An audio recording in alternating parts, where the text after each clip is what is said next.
देखिए यहाँ से आप अपना तवाफ शुरू करेंगे और खाना काबा के 7 चक्कर आप लगाएंगे।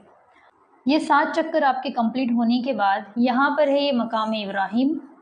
मकाम इब्राहिम के सीधा पीछे जाकर जहाँ पर आपको जगह मिलेगी वहाँ पे आपको 2 रकात नमाज पढ़नी है। नमाज पढ़कर आप यहाँ पर जाओगे, यहाँ जमजम का पानी आपको मिलेगा और उसी रास्ते से जाकर आपको सफ़ा मरवा की सई करनी है।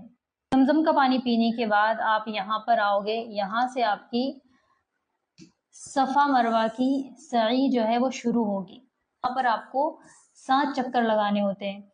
यहाँ से आप शुरू करोगे, ये 1 चक्कर कहलाएगा, वापस आओगे ये दूसरा, फिर तीसरा, फिर चौथा, इस तरीके से 7 चक्कर लगाने हैं। फिर 5वां, फिर छठा, फिर 7वां। जब आप 7वां चक्कर लगाते हैं वहाँ पर आपको 2 रकात नमाज फिर पढ़नी है।